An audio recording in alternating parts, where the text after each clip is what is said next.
ergonomi dan cara pembelajarannya. Ergonomi adalah ilmu yang mempelajari tentang interaksi atau hubungan manusia dengan alat kerjanya, termasuk sistem kerjanya, dilihat dari kemampuan dan keterbatasan manusianya, lingkungan kerjanya, antropometri, angkat dan angkut, postur kerja, beban kerja, alat dan cara kerja, dan display dan kontrol. Konsep-konsep dasar ekonomi tersebut dikaitkan dalam K3 dalam industri, pertanian, perkebunan, dan peternakan, serta rumah sakit dan pariwisata, sehingga dapat digunakan sebagai dasar dalam penyelesaian masalah ekonomi di K3 dan mencapai 5 unsur ENASE, yaitu efektif, nyaman, aman, sehat, dan efisien. Diharapkan setelah mempelajari mata kuliah ini, mahasiswa mampu memahami dan menjelaskan definisi dan konsep dasar ekonomi serta contoh-contoh penerapannya dalam kehidupan sehari-hari. Kemudian mahasiswa mampu menganalisis masalah-masalah ekonomi yang terjadi dalam K3, serta mahasiswa mampu memahami lingkungan kerja, antropometri, angkat angkut, display dan kontrol, teknologi tepat guna, ekonomi makro, dan memahami ekonomi dalam industri. Agar mahasiswa dapat mencapai mata kuliah pengantar ekonomi, maka mata kuliah ini dibagi menjadi 14 materi yang terdiri dari pengantar ekonomi umum, pengantar lingkungan kerja, pengantar antropometri, pengantar angkat dan angkut, pengantar ekonomi makro, pengantar postur kerja, pengantar display dan kontrol, pengantar beban kerja, alat dan cara kerja, teknologi tepat guna, ergonomi dalam kerja, pengenalan ergonomi di pertanian, perkebunan, dan peternakan, pengenalan ergonomi di rumah sakit, pengenalan ergonomi di industri, serta pengenalan ergonomi di pariwisata. Selanjutnya, saya akan menjelaskan metode pembelajaran saya pada mata kuliah pengantar ergonomi. Metode yang saya gunakan adalah delivery, interaction, dan assessment. Pada metode delivery, saya menyampaikan materi dengan berbagai strategi pembelajaran sesuai kondisi pembelajaran mahasiswa. Saya menggunakan media audio visual seperti PowerPoint, video pembelajaran yang saya ambil dari media YouTube atau gambar yang menunjukkan masalah ekonomi dalam kehidupan sehari-hari. Dalam interaction, saya berinteraksi dengan mahasiswa melalui tanya jawab dengan mahasiswa secara langsung agar mahasiswa dapat secara tegas dan pasti mendefinisikan ergonomi terkait masalah yang terjadi. Kemudian melalui gambar dan video, mahasiswa dapat berdiskusi menentukan masalah ekonomi dan solusinya, seperti lingkungan kerja yang tidak ergonomi. Di akhir diskusi, saya memberikan kesempatan kepada mahasiswa untuk menanyakan hal-hal yang kurang jelas dalam materi yang saya berikan. Dan saya ajak mahasiswa untuk mengulang kembali apa saja yang sudah dibahas dalam pembelajaran saat itu dari awal hingga akhir. Untuk assessment, sebelumnya saya sudah sampaikan kepada mahasiswa bahwa komponen penilaian akan dilakukan berdasarkan kehadiran dengan nomor 10%, keaktifan 10%, kuis 5%, tugas mandiri 10%, tugas kelompok 15%, UTS dan UAS masing-masing dengan nomor 20%. Berikut adalah cuplikan pembelajaran saya dalam mata kuliah pengantar ergonomi.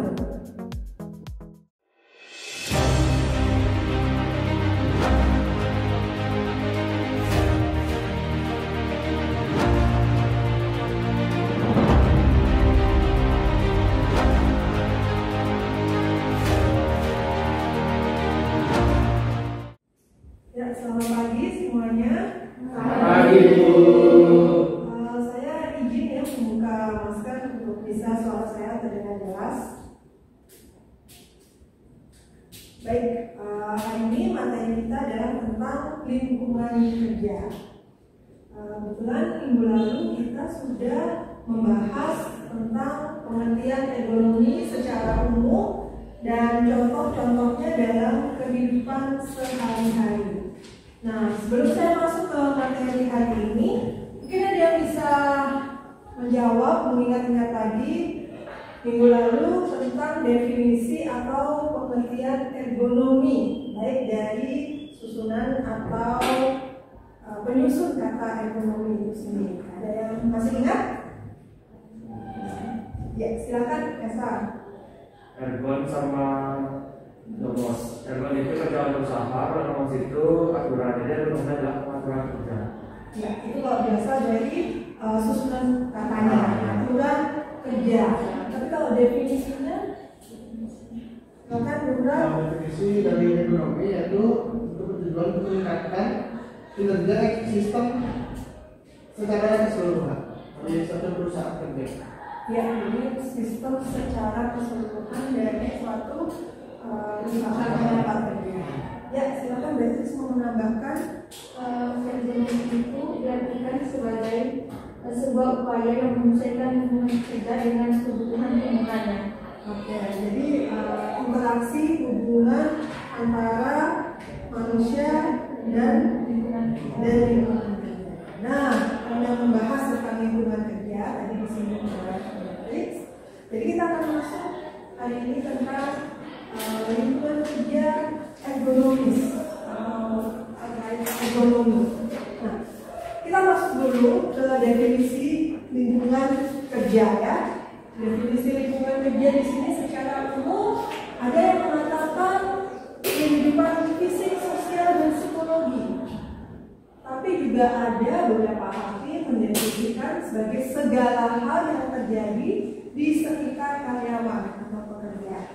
Begitu juga ada yang berpendapat lingkungan kerja adalah keseluruhan alat dan perkakas yang dihadapi atau yang dipakai oleh karyawan atau pekerja.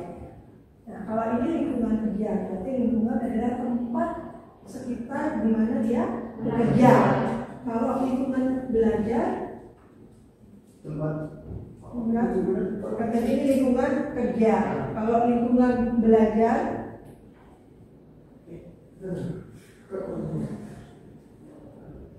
yang bisa menjawab. Intinya kalau kita singkat ya, dari beberapa definisi lingkungan kerja adalah tempat di mana kita bekerja. Ya kan, kalau bekerja itu pakai peralatannya, caranya, sistemnya, kerjanya. Kalau belajar, berarti secara sederhananya adalah Tempat kita belajar. Di ruangan Yang kelas. besar secara ya, kehidupan secara kita berpikir, berbicara, ya, jadi tempat atau di mana kita berkegiatan belajar. Itu ya maksudnya. Jadi kalau kita sudah bilang lingkungan kerja, kita sampaikan di sini adalah tempat di mana kita bekerja. Apapun itu. Kalau berarti di lingkungan belajar, apa saja termasuk lingkungan belajar? Ada meja, ada kursi, ada laptop, ada handphone, ada buku, itu ada pintu, yang digambarkan aja ya, berdasarkan apa yang sudah dilihat. Jadi ada jendela kaca yang sebagian tertutup oleh penempatan lemari ya, kesannya begitu. Terus kemudian di depan meja tapi di belakang lemari lagi dengan jarak seperti itu. Sudah ketemu jawabannya? Oke, silakan. Siapa yang mau coba? Di sini menjawab dari pertama pandangan yang saya lihat yang masalah paling utama itu faktor ekonomis. Ekonomis yang Yang tadi ya. saya lihat jelas yang di mana dengan ukuran tempat kerja atau ruangan yang sekecil ini kan tidak memungkinkan untuk kita secara luasa. Dan juga saya lihat dari postur monitor visinya terlalu tinggi dan kita kan nyamannya tuh agak duduk dikit ya biar terlalu angkat kepalanya dan ya lihat di belakangnya itu tidak bisa diadjust dan itu mentok. Dan juga ada faktor dua fisikanya yang dimana dengan jarak segitu maka kita akan cepat lelah, apalagi terpapar radiasi, dan juga minimnya cahaya, dan kemungkinan jikalau tempat seperti ini akan mendapatkan faktor biologi juga karena mengangkat temperatur ruangan. Berarti ada 3 faktor: ekonomi, fisika, biologi. Oke, yang lain ada yang mau menambahkan mungkin dari faktor kimianya atau psikologinya? Ada yang mau coba? Ya, harus menambahkan. Untuk faktor psikologinya yaitu kurang nyaman dari sebuah tempat bekerja itu, dan untuk faktor kimianya yaitu karena ruangan terlalu kecil jadi oksigen masuknya tuh dikit. Jadi mungkin kesannya nggak ada ventilasi udara. Ya, nggak ada ventilasi udara. Kemudian psikologinya ya jelas orang kalau kerja dengan tempat yang sempit dan sumpah dan mempengaruhi psikologinya dan mentalnya, lantas satu cepat bosan. Nah, terus tambahannya apa lagi di sini kalau menyangkut psikologi? Di ruangan ini kelihatan sekali dia bekerja sendiri. Mungkin nggak ada tim work, ada teman kerja, partner kerjanya bisa kerja di ruangan ini? Enggak, kan? Jadi itu juga psikologi ya. Kalau kita kerja sendiri pasti beda dengan kerja sama teman tim, apalagi teman yang cocok, yang sevisi kata Mas Mama. Tapi sudah ruangannya sempit, sendirian, nah, itu pasti jadi sudah jelas ya. Ergonominya banyak tadi sudah disebutkan oleh Bunga. Kemudian faktor fisikanya pencahayaan, nah kelihatannya kurang ya. Terus apalagi terlalu dekat juga dengan layar komputernya, jadi gampang terradiasi. Terus apalagi?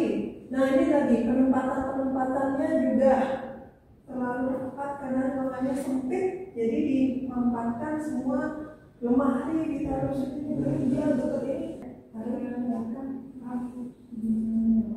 Untuk faktor psikologinya yaitu kurang nyaman dari sebuah tempat bekerja itu, dan untuk faktor kimianya yaitu karena ruangan terlalu kecil jadi oksigen masuknya tuh dikit. Jadi mungkin kesannya nggak ada ventilasi udara. Ya, nggak ada ventilasi udara. Kemudian psikologinya ya jelas orang kalau kerja dengan tempat yang sempit dan mempengaruhi psikologinya dan mentalnya, lantas satu cepat bosan. Nah, terus tambahannya apa lagi di sini kalau menyangkut psikologi? Di ruangan ini kelihatan sekali dia bekerja sendiri. Mungkin nggak ada tim work, ada teman kerja, partner kerjanya bisa kerja di ruangan ini? Enggak, kan? Jadi itu juga psikologi ya. Kalau kita kerja sendiri pasti beda dengan kerja sama teman tim, apalagi teman yang cocok, yang sevisi kata Mas Mama. Tapi sudah ruangannya sempit, sendirian, nah, itu pasti jadi sudah jelas ya. Ergonominya banyak tadi sudah disebutkan oleh Bunga. Kemudian faktor fisikanya pencahayaan, nah kelihatannya kurang ya. Terus apalagi terlalu dekat juga dengan layar komputernya, jadi gampang terradiasi. Terus apalagi? Nah ini tadi penempatannya juga terlalu tepat karena ruangannya sempit, jadi ditempatkan semua lemari ditaruh sini, meja untuk ini kayak lemari juga gitu ya. Iya, nggak ada ventilasi udara juga, jadi full ini kayaknya pakai AC. Nah sampai sini jelas ya perbedaannya faktor fisika, kimia, biologi, ekonomi dan psikologi.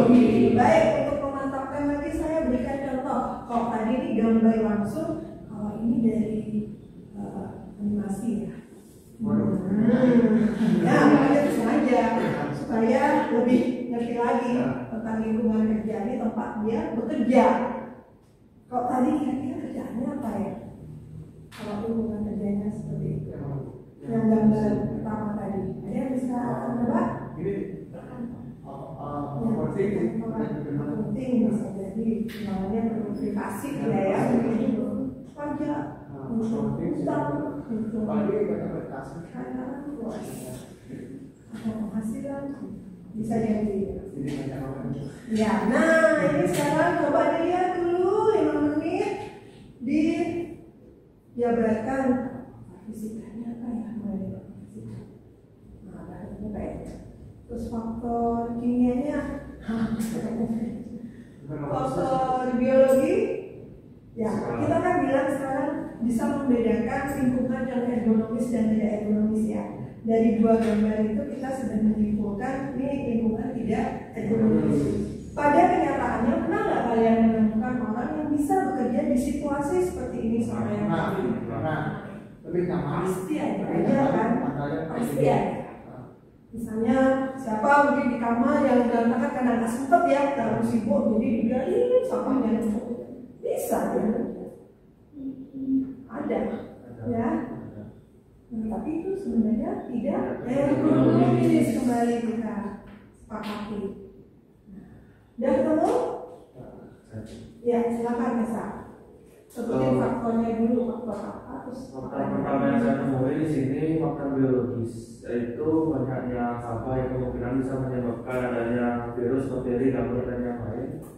Lalu yang kedua, faktor ergonomi, di mana duduk dengan posisi membungkuk itu menurut saya sangat tidak nyaman karena makin lama kan tulangnya akan bengkok ya. Dan yang ketiga, faktor psikologis. Di mana menurut saya kalau kita bekerja pasti ingin tempat yang nyaman, tempat yang membuat kita merasa enak untuk bekerja. Jadi apapun tempatnya, dimanapun tempatnya itu mempengaruhi suasana hati, pikiran kita untuk bekerja. Tiga berarti ya. Faktor ekonomi sudah disebutkan tadi, posisi duduknya betul.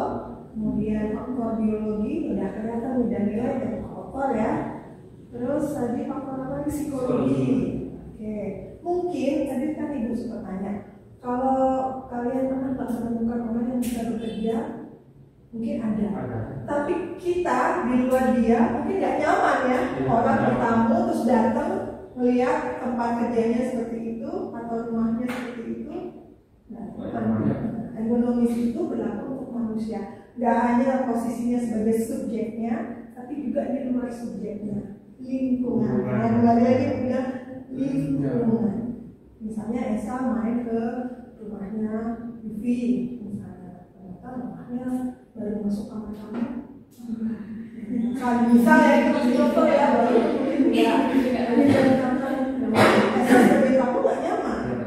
Tapi mungkin Yufi karena terbiasa, nggak sempat, mungkin pada sibuk semua, nggak sempat bersih-bersih, nyaman-nyaman aja. Itu maksudnya. Faktor fisika, semua ada sebenarnya. Makanya kenapa dikasih contoh ini, semua faktornya ada. Nah, silakan mungkin faktor fisikanya ya gimana? Faktor fisikanya sangat kita melihat jelas seperti temperatur dan kebisingan. Dan kalau tempat kerja kan perusahaan memakan biaya lagi. Wah ganti kursinya nih, nanti semua ngomong gitu. Ganti kursinya nih nggak nyaman nih, waktu di kursi baru, kursi lama. Mana ini? Itu ya. Jadi kita sepakati dulu. Jika kalau ada ergonomis, ya tidak dulu. Tidak ergonomis, apalagi sampai menyebabkan kalian sakit. Wah, harus dilanjutkan ulang. Ingat ya, ada 2 pasangannya. Kalau sudah kalian sakit, berarti kita bicara penyakit akibat kerja. Atau kalian sudah nyaman, sering ngantuk, bosan ya, dari faktor-faktor tadi bisa menyebabkan kecelakaan kerja.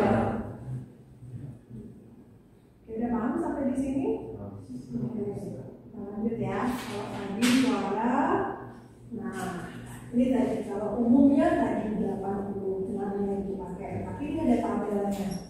Tergantung apanya? Sumber suaranya. Kalau misalnya ada di dekat rumahnya, dekat bandara, itu sebenarnya udah mengganggu. Benar nggak? Kalau di Bogor sebenarnya udah mengganggu.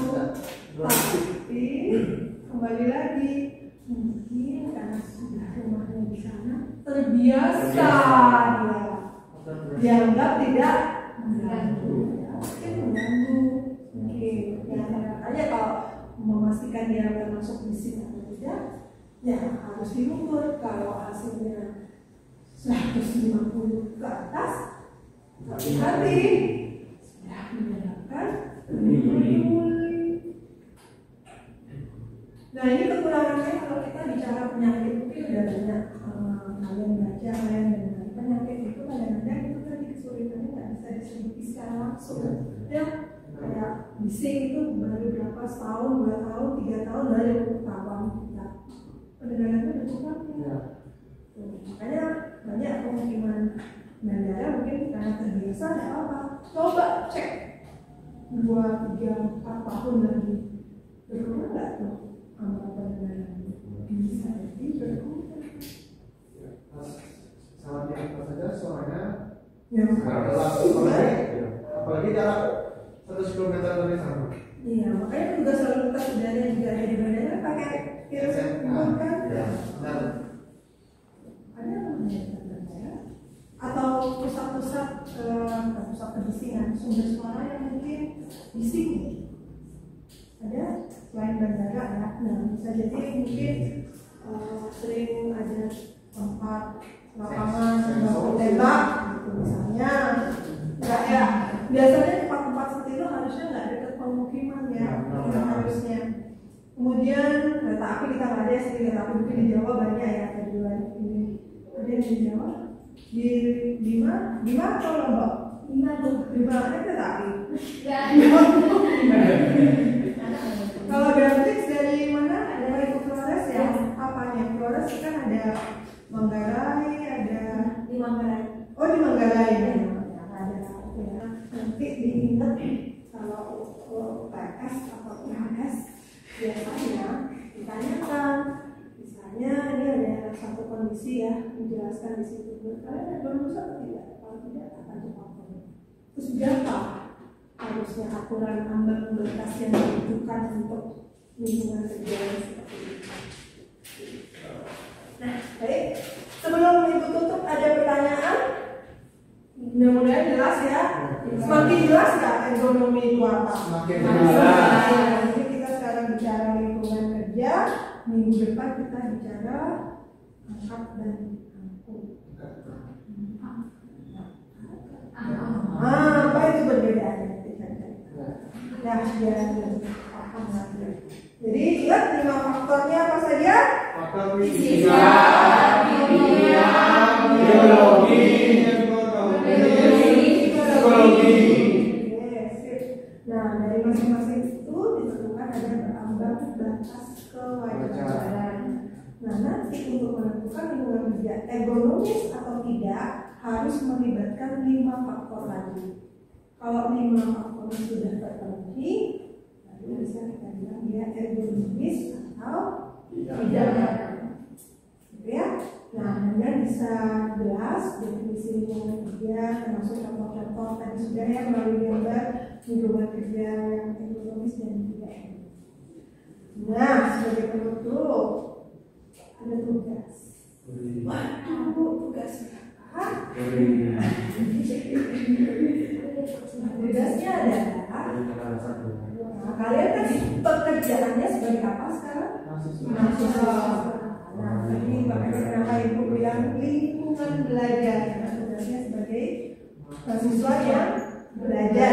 Biasanya pekerjaannya adalah belajar.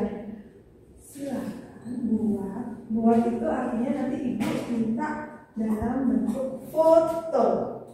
Boleh lingkungan belajar kalian yang kalian setting. Karena udah belajar tuh tadi yang nyaman kayak gimana, kayak atur, mau gimana, apa. Boleh ambil foto dari lingkungan belajar teman.